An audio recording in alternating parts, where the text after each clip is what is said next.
राधा स्वामी। किया ना अभ्यास याद कैसे आओगा, अंत समय में राम नाम कैसे गावेगा।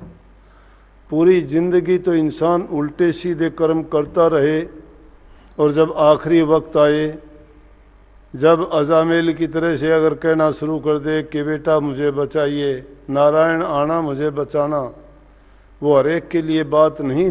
मन की पवित्रता और शुद्धता जब होती है तो प्रभु हमारे से दूर नहीं, पास में ही होते हैं। हमारी जब भावना और विचार जब शुद्ध होते हैं वो उसी टाइम पूरी कर देते हैं। लेकिन हमारे विचारों में ही जब खोट होता है तो वो किसको पार उतारेंगे, किसके लिए किस लिए हाजिर होंगे। वो सर्वज्ञ हैं, सर्वज्ञाता हैं, सबके मन की जानते हैं कि वो किस प्रकार से याद करता है। जो सच्चे मन से सच्ची भावना से याद करता है तो मालिक सबके पास होता है। तो मांगे राम जी हुए, लक्ष्मी चंद जी हुए, उनकी मैंने रागनी काफ़ी सुनी हैं। तो ये नहीं कि सिर्फ वो एक गायक थे या भजनी थे।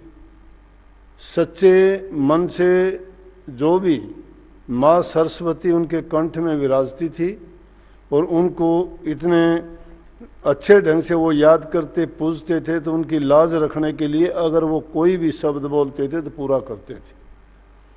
जो जिसकी भक्ति करता है वो अगर उसका काम नहीं करता तो उसको लाज लगता है।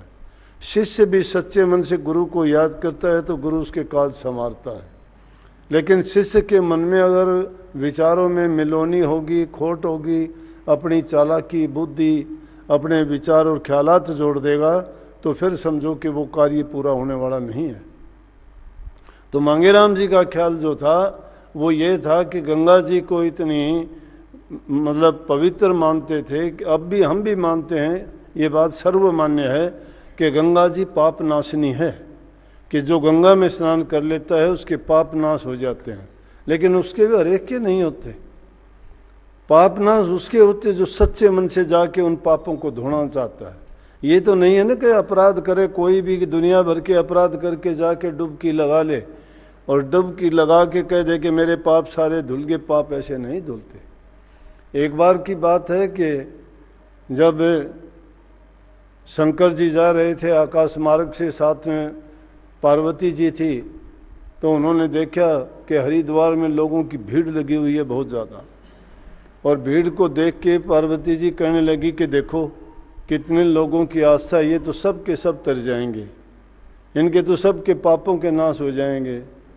भोले शंकर जी हंसने लग गए, बोले कि ना, ये सब तिरने वाले नहीं हैं। मेरा कहने का मतलब ये है कि जो मन को साफ करके नहीं जाता उनके पाप नहीं धुलते हैं। लाखों लोग कांवड़ लेने के लिए जाते हैं, क्या सारे सच्चे मन से जाते हैं? किसी का कोई मकसद होता है, किसी को कोई मकसद होता है। लेकिन वो आते आते अगर थोड़ा बहुत कोई सच्चाई से जाता है तो किसी का खाना खा लेते हैं रास्ते में, किसी से कोई चीज़ ले लेते हैं, अपने पास से कुछ नहीं लगाते। जो कुछ वो पुण्य लेके आते हैं वो रास्ते में बांट के भी आ जाते हैं। जब तक यहाँ तक आते हैं वो खाली होते हैं। जो इंसान अपने खर्चे से जाता है, अपने मेहनत करता है, सच्चे दिल से जाता है, तो वो तो समझो सब कुछ लेके ही आता है। लेकिन जिसने कुछ लिया भी और रास्ते में किसी और को ही बांट के आ गया तो वो उसके पास कुछ नहीं बचा। तो जब वो देखा, बोले कि आप तो ऐसे ही कह देते हो, कोई बात भी होते हो मेरी बात को काट देते हो। बोला कि अभी दिखा देता हूँ। बोला कैसे? नहीं। बोला अभी देखना। उसने एक जवान लड़के का वेश भर के और उसको पार्वती जी को कहने लगा कि आप बूढ़ी औरत होके कह देना कि भाई ये मेरा बच्चा है और ये गुजर गया, मेरी मदद करो, सहायता करो। बोले कि ठीक है। फिर आगे देखना क्या होता है। उसने क्या कहा कि वो एक जवान आदमी का भेष भर के और वहाँ पे बेहोश होके गिर गया शंकर जी, और पार्वती जी वहाँ बैठ के रोने लगी। तो आने जाने वाले पूछने लगे, माता जी क्या बात है? बोला मेरा बेटा बेहोश हो गया है, हम तो आए थे यहाँ के, हमारे पाप धुल जाएंगे, खोटे कर्म किए हैं जिंदगी भर, और ये यहाँ वहाँ तक पहुँचा भी नहीं। गंगा मैया में तो कोई दोष नहीं है, अगर ये पहुँच के स्नान कर लेता तो इसके सारे दोषों से मुक्त हो जाता, ये इसकी हालत नहीं होती। लेकिन अब भी अगर ये हो सकता है इसको कोई आदमी वहाँ तक पहुँचा दे, लेकिन वो आदमी ऐसा होना चाहिए गंगा में स्नान करके जिसने अपने सारे पाप धो लिए हों। जिसने सारे पाप जिसके धुल गए और वो इसको लेके जाएगा वहां तक पहुंचा दे तो ये जिंदा हो जाएगा। अब कोई भी उसके पास नहीं आया। जब कोई भी पास नहीं आया, एक आध कोई आता और ये बात सुन के फिर वापस चला जाता कि मेरे तो बहुत पाप है, मेरे पाप कैसे धुले होंगे। तो इसी बात को नानक साहब ने बड़े सुंदर अक्षरों में कही है। वो कहते भरिए हाथ पैर तंदे पानी धोते उतर सेखे, कि अगर तुम्हारे शरीर में कोई दाग धब्बा मैल लगी है तो पानी के धोने से वो साफ हो जाएगा। मूत पलीती कापड़ होए ले साबण हो ले धोए, अगर तुम्हारे कपड़ों पर पेशाब का किसी चीज का धब्बा अगर लग गया है तो उसको आप साफ करोगे, साबुन सोडा से धोओगे, साफ हो जाएगा। लेकिन हुई है मति पापों के संग ओ धोपे नावे के रंग, जिसकी मति बुद्धि मलिन हो गई है, हृदय जिसका कलुषित है, अपवित्र है, पापों से भरा हुआ है, तो वो ना तो स्नान करने से दूर होगा, ना धोने से साफ होगा। वो होगा मन की पवित्रता प्रभु के नाम के सुमरण से, ध्यान करने से। और वो नाम और वो भक्ति का तरीका संतों से मिलता है। इससे पहले जो शब्द इन्होंने गाया था इन लड़कियों ने, और उसमें कही थी कि कित जटा बधा ले, चाहे राख रमा ले, चाहे तू कितने भी और फंड कर ले, उन फंडों में कुछ नहीं रखा, सब आडंबर हैं। जब तक ये मन शैतान है, अगर तुम बम्बी को पीटते हो तो कोई फायदा नहीं, सांप को मारे बिना रोग नहीं मिटता।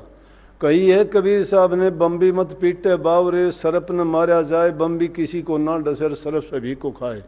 इसके अंदर जो मन बैठा हुआ है वो इतना छड़िया है कि एक एक सेकंड में बदलता रहता है। कभी इसको कुछ चाहिए तो कभी कुछ भाता है तो कभी कुछ करना चाहता है। जब तक ये मन शैतान है तब तक इंसान रास्ते पे नहीं ठहर सकता और अच्छे काम नहीं कर सकता। इन नेक काम जो इंसान करता है वो अपने जीवन को संवार के चला जाता है। तो नहीं तो दुनिया में हम आए थे, क्या लेके आए थे, क्या लेके जाएंगे। आए थे किस काम को कर बैठे के बाद के मुखले मिलिए राम शेर खाली दोनों हाथ। लेके आए थे बहुत बड़ी संपत्ति थी हमारी, उधर से अंधा आया और इधर से अंधा जा। अंधे को अंधा मिले तो मारे कौन बता, ऐसे गुरु मिल गए, ऐसे शिष्य हो गए। लालच और स्वार्थ के बस बंध के गुरु चेला हो गए।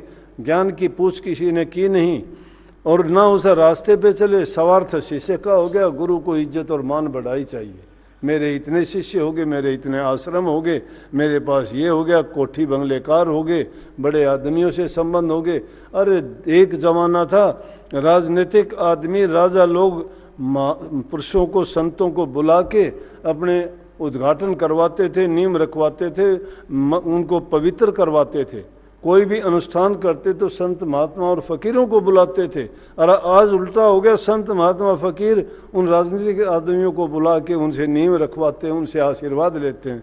ये हो गया उल्टा। अब हमारा देश जो संस्कारों से, जो आध्यात्मिक शिक्षा से पूरे संसार का जो गुरु कहलाता है, जिसमें 4 वेद, 6 शास्त्र, 18 पुराण, गीता जैसे ग्रंथ जिनमें रचे हुए हैं, जिन जैसा ज्ञान किसी भी देश में, किसी भी धार्मिक पुस्तक में, चाहे वो अंजिल हो, चाहे बाइबल हो, चाहे कोई भी सभ्यता हो, चाहे वो ईसा मसीह हो, कि कोई भी, चाहे कन्फ्यूशियस हो, बड़े बड़े संत महात्मा दूसरे देशों में हुए, लेकिन हिंदुस्तान जैसे कहीं भी नहीं। परंतु आज वही विद्या, वही शिक्षा लोप होती जा रही है। जहाँ साक्षात प्रभु के दर्शन होते थे, जहाँ लोगों के हृदय पवित्र थे और उनके कार्य भी सिद्ध होते थे, साक्षात रूप में प्रभु के दर्शन यहाँ करते थे। आज उनकी कमी का कारण क्या है कि लोगों के विश्वास टूट के, मन और इंद्रिय के गुलाम होके, रसों और भोगों में फंस के इंसान ये सोचता ही नहीं है कि मुझे करना था क्या और क्या कर रहा हूँ। हम किस लिए इस दुनिया में आए थे, इंसान के चोले का पता नहीं। 84 लाख योनि में एक इंसान ऐसी मूर्त है जिसको गुरु, सत्संग, नाम, भक्ति और परमात्मा का भेद मिलता है। और तो सारी की सारी भोग योनियां हैं, चौपड़ का खेल है। 4 खान में जीव हैं, 9 लाख जल के जीव हैं, 10 लाख पखेरु जान, 11 कीट भिरंग है, स्थावर 20 बखान, 30 लाख पशु योनि है और 4 लाख नर होई, तुलसी इनमें राम भजे धन सोई। 4 लाख प्रकार के इंसान जाति के हैं, बंदर, भालू, गंधर्व, भूत, प्रेत, जितने भी रूहें हैं, ये इस प्रकार की मानव जाति से संबंध रखने वाली वो 4 लाख प्रकार की हैं। लेकिन उनमें भी सब में उत्तम इंसान है। प्रभु ने खुद कहा है कि 84 लाख योनि में मैंने इंसान को सबसे उत्तम बनाया है। उसको भी मैंने उनको उत्तम बनाया है कि जो वेद पाठी हैं, उनमें भी उनको सबसे उत्तम बनाया है कि जो मुझे दिन रात याद करते हैं, और उनमें भी सबसे उत्तम वो इंसान है जो मुझे हृदय में बसा लेता है, और जो मुझे खोजना चाहता है वो अपने हृदय को पवित्र खोज के उसमें खोजो, मैं वहीं बैठा मिलता हूँ। तो सच्चा भक्त जो होता है वो विचारों से बनता है, ख्यालात से बनता है, शुभ कर्मों से बनता है। 3 प्रकार के कर्म जो नहीं इंसान बना पाता, मन की शुद्धता नाम के जपने से होगी, तन की शुद्धता सफाई करने से और सेवा से होगी। जो सेवा नहीं करता, माँ बाप की सेवा नहीं करता, गुरुजनों की सेवा नहीं करता, ज़रूरतमंद की सेवा नहीं करता, माँ बाप को धक्के देते हो, सास ससुर की इज्जत कदर नहीं करते, और उनके हालात बेचारों की क्या कर दी। और तुम जाते हो मंदिरों में, सत्संगों में, गुरुओं को जाके भेंट चढ़ाते हो, उनकी पूजा करते हो, और घरों में हालात ये है कि तुम रात दिन झगड़ा करते हो। क्या फ़ायदा? कौन सी भक्ति है ये? कौन सा रास्ता है? इसलिए तन की शुद्धता तो सेवा करने से ही होगी, मन की शुद्धता हरि के सुमन से ही होगी। हमारे शास्त्रों में लिखा है, तन पवित्र सेवा किए और धन पवित्र किए दान, और तो मन पवित्र हरि सुमन से त्रिविध हो कल्याण। इन तीनों चीजों के कारण शुद्धता है। इसलिए मन, वचन और कर्म से इंसान पवित्र हो जाओ, उसका जीवन सफल हो जाएगा। चाहे आप कहीं भी जाओ, कोई काम कोई भी करो, ईमानदारी के साथ काम करो। चाहे कसाई का काम करने वाला सज्जन कसाई भी तर गया था, उसमें भी किसके साथ? सच्चे मन से काम उसका खो रहा था। लेकिन हम तो जात कसाई नहीं, हम कर्म कसाई हैं। जात कसाई होने से कोई बुरा नहीं है, कसाई के घर में पैदा हो गया, लेकिन प्रभु भक्ति करता था, मांस तोलने का काम करता था, लेकिन कभी उसने मांस खाया नहीं, या ना कभी उससे जब उसको ज्ञान हुआ तब उन्होंने त्याग दिया सब कुछ। तो इसलिए हम क्या करते हैं? हम तो कर्म के कसाई हैं। जाति ऊंची होगी, कर्म हमारे कसाइयों जैसे हैं, फिर तिरने की कहाँ वो है। इसलिए घरों में प्यार, प्रेम, शांति रखो, प्यार से रहो, अच्छे विचार और ख्यालात रखो, काम ईमानदारी के साथ करो, अपना कमा के खाओ, जिससे भी तुम्हारा रिश्ता नाता है उससे प्रेम का नाता जोड़ो, किसी को किसी भी प्रकार की हिंसा ना करो, न जबान से करो, न मन से करो, न शरीर से करो। क्योंकि गांधी जी ने भी यही तो संदेश दिया था कि इंसान हिंसा के रास्ते पर ना जाए, अहिंसा का मार्ग बताया, सत्य का बताया। कितने भी आज महात्मा बुद्ध मत संसार में फैला हुआ है, सत्य और अहिंसा की 2 ही बात बताई थी। उसके लिए अष्टांग मार्ग दिखाया था कि 8 प्रकार से पवित्र हो जाओ आदमी। वही पवित्रता हम बताते हैं, लेकिन जब मानता नहीं है तो सुनते रहो रात दिन। ये ज्ञान तो ग्रंथों में भी बहुत रखा हुआ है, लेकिन जब तक आदमी क्रिया अन्वित नहीं करता तब तक वो चीज़ बेकार चली जाती है। जीवन को अच्छा और सच्चा बनाओ, तुम्हें शांति मिलेगी। तुम्हारा बुरा करने वाला वो खुद उस बुराई को भोग लेगा, लेकिन तुम अगर अच्छा करते हो तो तुम्हें उसका परिणाम हमेशा अच्छा ही मिलेगा। बहुत बहुत आशीर्वाद, खुश रहो, अच्छा किया करो, अच्छा पाओगे। सबको राधा स्वामी मालिक आपको शक्ति दे, भक्ति में आपको बरकत दे और आपके मन को पवित्र बनाए। राधा स्वामी।